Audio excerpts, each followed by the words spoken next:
আসসালামু আলাইকুম। আশা করি সকলেই ভালো আছেন। প্রিয় চাকরি প্রত্যাশী ভাই বোনেরা, আজকের এই ভিডিওটা খুবই গুরুত্বপূর্ণ একটি ভিডিও। তো প্রতি মাস এবং প্রতি সপ্তাহের মতো জুন মাসের যে সকল পরীক্ষা রয়েছে, জুন মাসের ৫ এবং ৬ অর্থাৎ শুক্রবার, শনিবার এবং ১২ এবং ১৩ শুক্রবার, শনিবার জুন মাসের এই যে জুন মাস, এই জুন মাসের যে সকল পরীক্ষাগুলো রয়েছে, তো সেই পরীক্ষাগুলোর কিন্তু ডেট এবং কোন প্রতিষ্ঠানের পরীক্ষা সেগুলো কিন্তু দেওয়া রয়েছে এই ভিডিওটার মাধ্যমে।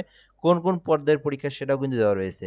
খুবই গুরুত্বপূর্ণ একটি ভিডিও। যারা প্রতিনিয়ত সরকারি চাকরির আবেদনগুলো করে থাকেন বা করেছেন, আপনাদের জন্য এই ভিডিওটা খুবই গুরুত্বপূর্ণ। যদি আপনার ফোনে এসএমএস না যেয়ে থাকে অথবা আপনি যদি এসএমএস কাউন্ট না করে থাকেন বা আপনার যদি এই বিষয় সম্পর্কে না জানা থাকে, এই ভিডিওটা দেখলে আপনি সকল তথ্য জানতে পারবেন। আর একটা বিষয় বলে রাখি, আপনারা আমাদের চ্যানেলে যারা নতুন অবশ্যই চ্যানেলটি সাবস্ক্রাইব করে রাখবেন। কেননা আমরা কিন্তু বাংলাদেশের সরকারি সকল নিয়োগ সার্কুলারগুলো এই চ্যানেলে আপলোড দিয়ে থাকি। ফেসবুক পেজ রয়েছে আমাদের জব প্লাস বিডি।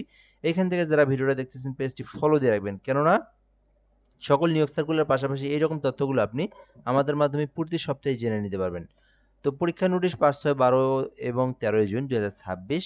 প্রথমত ৫ জুন যে সকল পরীক্ষাগুলো রয়েছে সেগুলো দেওয়া রয়েছে।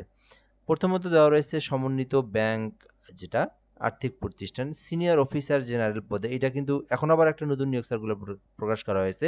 এইটা না, এর আগে আপনার যে নিয়োগ সার্কুলারটা দিয়েছিল ওইটাতে যারা আবেদন করছেন তাদের পরীক্ষা কিন্তু এই যে ৫ জুন অনুষ্ঠিত হবে। ঠিক আছে? আপনারা অ্যাডমিট কার্ড নিয়ে সময় মতো পরীক্ষায় অংশগ্রহণ করবেন। ২ নম্বরে রয়েছে বাংলাদেশ সেতু কর্তৃপক্ষ, বিবিএ, যেটা সেতু কর্তৃপক্ষের যে নিয়োগ সার্কুলারটা দিয়েছিল কিছুদিন আগে, ওইটার পরীক্ষার কিন্তু ডেট দেওয়া হয়েছে। ৫ জুন আপনাদের পরীক্ষা হবে। বিভিন্ন পদের অফিস সহায়ক থেকে শুরু করে যতগুলো পদ রয়েছে প্রত্যেকটা পদেরই কিন্তু একসঙ্গে পরীক্ষা হবে। আপনাদের যাদের এসএমএস চলে আসছে, আপনারা কিন্তু এডমিট কার্ড বের করে সেই সময়ে, সেই তারিখে, সেই প্রতিষ্ঠানে, সেই কেন্দ্রে চলে যাবেন, গিয়ে পরীক্ষা দিবেন।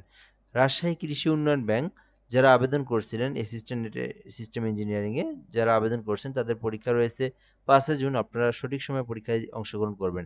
জেলা প্রশাসকের কার্যালয় নেত্রকোনা। তো নেত্রকোনা জেলাতে যারা আবেদন করছিলেন, যারা, এটা অবশ্য নেত্রকোনা জেলার প্রার্থীরাই শুধুমাত্র আবেদন করতে পেরেছে। তো নেত্রকোনা জেলার যারা ভিডিওটা আমার দেখতেছেন, অবশ্যই আপনারা আম মোবাইলে এসএমএস চেক দিবেন। মোবাইলে তো এসএমএস আসছেই, আপনারা ওইটা দিয়ে অ্যাডমিট কার্ড উঠাবেন। যদি কেউ না জেনে থাকেন, মোবাইলে এসএমএস না যেয়ে থাকে, আপনারা অবশ্যই পেমেন্ট যে পেমেন্টের সময় যে এসএমএসটা গিয়েছে ওইটা দিয়ে আপনারা অ্যাডমিট কার্ডটা বের করে পরীক্ষায় অংশগ্রহণ করবেন। আপনাদের পরীক্ষা ৫ জুন। তুলা উন্নয়ন বোর্ড, সিডিবির যে নিয়োগ সার্কুলারটা রয়েছে, বিভিন্ন পদের নিয়োগ সার্কুলার, এটা হচ্ছে ৫ জুন পরীক্ষা রয়েছে। হ্যাঁ, এখানে একটা আমি আপনাদেরকে একটা বিষয় কারেকশন করে দেই। এই পরীক্ষাটা স্থগিত করে দেওয়া হয়েছে। সম্ভবত যদি এর মধ্যে আবার সংশোধন করে দেয়, আপনাদেরকে এসএমএস দিয়ে জানিয়ে দেওয়া হবে। আমি যতটুকু শুনলাম এই সার্কুলারটার পরীক্ষা স্থগিত করে দিয়েছে, একটা আপডেট ইনফরমেশন আরকি। বিষয়টা সম্পর্কে আমি আপনাদেরকে নেক্সট ভিডিওতে দেখানোর চেষ্টা করব। আমি একটা পোস্ট দেব, আপনারা জেনে নিতে পারবেন। বিষয়টা আমি আরো একটু ক্লিয়ার হই। ওয়েবসাইট থেকে সরাসরি আমি দেখব। আমি দেখলাম আরকি যে এইটার আপনার স্থগিত একটা নোটিশ দেখলাম, বাট আমি সিওর হয়ে আপনাদেরকে জানাবো এই সার্কুলারটার বিষয়ে। তবে ৮০% ৯০% মনে হয় আ স্থগিত করে দিয়েছে। আমি এক জায়গায় দেখলাম তো। সঠিক হয়ে আমি আপনাদেরকে পোস্ট করে আবার জানিয়ে দেব ইনশাআল্লাহ। ৬ জুন যে পরীক্ষাগুলো রয়েছে, সমন্বিত ব্যাংকের আর্থিক প্রতিষ্ঠানের জেনারেলের পরীক্ষা রয়েছে। যাদের ৫ তারিখে, তারা ৫ তারিখে পরীক্ষা দিবেন। আবার যারা অফিসার আবেদন করছেন তাদের পরীক্ষা ৬ তারিখে শনিবার আপনারা পরীক্ষায় অংশগ্রহণ করবেন যথাসময়ে। দুর্যোগ ব্যবস্থাপনা অধিদপ্তর, ডিডিএম এর যে নিয়োগ সার্কুলার রয়েছে, বিভিন্ন পদের পরীক্ষা কিন্তু রয়েছে। অর্থাৎ এই দুর্যোগ ব্যবস্থাপনা অধিদপ্তরের সকল পদের পরীক্ষা কিন্তু একসাথেই হবে। বিশাল বড় একটি পদের সংখ্যা রয়েছে কম্পিউটার অপারেটরে, যারা আবেদন করছেন, অফিস সহকারী যারা আবেদন করছেন, অবশ্যই আপনারা যথাসময়ে উপস্থিত হয়ে পরীক্ষায় অংশগ্রহণ করবেন। বাংলাদেশ চলচ্চিত্র সার্টিফিকেশন বোর্ড, যে নিয়োগ সার্কুলারটা প্রকাশ করা হয়েছিল কিছুদিন আগে, ওইটার পরীক্ষা রয়েছে। বাংলাদেশ লোক প্রশাসন প্রশিক্ষণ কেন্দ্র, এটার পরীক্ষা কিন্তু সহকারী পরিচালক পদে যারা আবেদন করছেন তাদের কিন্তু পরীক্ষা হবে ৬ জুন। সমন্বিত ব্যাংক ক্যাশে যারা আবেদন করছেন তাদের ভাইবা হবে ৬ জুন। এবং বাংলাদেশ পল্লী বিদ্যুতায়ন বোর্ডের যেটা রয়েছে স্টোর কিপার পদের ভাইভাও কিন্তু ৬ জুন অনুষ্ঠিত হবে। তো আশা করি আপনারা এগুলো সম্পর্কে জানলেন। এরপরে চলে আসি আমরা ১২ই জুন। ১২ই জুন কোন পরীক্ষা হতে পারে? আ হতে পারে মানে তো এখানে যেগুলো দেওয়া রয়েছে অবশ্যই হবে। এরপরে আরও কিন্তু এড হতে পারে। যেহেতু ১২ই জুন চলে গিয়েছে, এর মধ্যে আরও ২-১ টা পরীক্ষা কিন্তু ১২ই জুন হতে পারে। যেহেতু ৬ দিন ৭ দিন আগেও অনেক পরীক্ষার ডেট দিয়ে দেয়। সেক্ষেত্রে নিতেও পারে, হতেও পারে এর মধ্যে আরও অ্যাড হইতে পারে। সেটা আবার আমি মনে করেন ১ সপ্তাহ গেলে ওইটাতে যদি কোনো সার্কুলার বা কোনো পরীক্ষা হয়, সেটা আবার আরেকটা ভিডিওতে আপনাদেরকে দেখিয়ে দেবো। আপনারা যদি আমাদের সঙ্গে যুক্ত থাকেন, চ্যানেলটিতে সাবস্ক্রাইব এবং পেজটিতে ফলো দিয়ে রাখলে হয়ে যাবে। বাংলাদেশ লোক প্রশাসন প্রশিক্ষণ কেন্দ্রে যারা আবেদন করছেন, বিভিন্ন পদের পরীক্ষা রয়েছে ১২ জন। পরিবেশ অধিদপ্তরে যারা আবেদন করছিলেন, হিসাব রক্ষক পদে তাদের পরীক্ষা ১২ জন।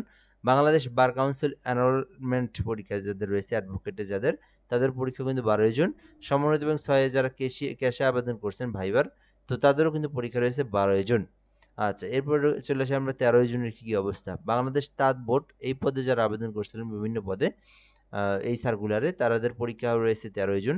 Coal power generation company Bangladesh limited চিকিৎসা কর্মকর্তা, এটাতেও কিন্তু পরীক্ষা রয়েছে ১৩ জন। বাংলাদেশ অভ্যন্তরীণ নৌ পরিবহন কর্তৃপক্ষ নিম্নমান সহকারী মুদ্রাক্ষরিকে যারা আবেদন করছেন তাদের পরীক্ষা রয়েছে ১৩ জন। কাস্টম এক্সাইজ ও ভ্যাট ট্রেনিং একাডেমিতে বিভিন্ন পদের পরীক্ষা রয়েছে ১৩ জন। বাংলাদেশ জুডিশিয়াল সার্ভিস কমিশনের ব্রেঞ্চ সহকারী পদের পরীক্ষাও কিন্তু রয়েছে ১৩ জন। বা ফায়ার সার্ভিস ও সিভিল ডিফেন্স অধিদপ্তরের ফায়ার ফাইটার পদের পরীক্ষাও রয়েছে ১৩ জন। তো এই ছিল মূলত আজকের ভিডিও। আজকের নিয়োগ সার্কুলার নিয়ে তথ্যগুলো আমি আপনাদেরকে জানাইলাম। তো এখন এইটা হচ্ছে আপনাদের ফোনে এসএমএস চলে আসছে। ওই এসএমএসটা দিয়ে ওই লিঙ্কে প্রবেশ করে, লিঙ্কও দেওয়া রয়েছে ওখানে, লিঙ্কে প্রবেশ করে ইউজার আইডি পাসওয়ার্ড বসে দিয়ে আপনারা অ্যাডমিট কার্ডটা সংগ্রহ করবেন। আর এই সার্কুলারগুলো যারা দেখলেন, এর মধ্যে যদি কোনো একটা এসএমএস না এসে থাকে আপনারা তখন কি করবেন, ওই আবেদনের সময় যখন আপনারা পেমেন্ট করছেন, ওই পেমেন্টের এসএমএসটা দিয়েও আপনারা এডমিট কার্ডটা সংগ্রহ করতে পারবেন। তো এই ছিল মূলত আজকের এই ভিডিওটা। তো এরকম প্রতিনিয়ত যেকোনো সরকারি নিয়োগ সার্কুলার অথবা এরকম আপডেট তথ্যগুলো জানতে অবশ্যই আপনারা আমাদের সঙ্গে যুক্ত থাকবেন। ভালো থাকবেন। আসসালামু আলাইকুম।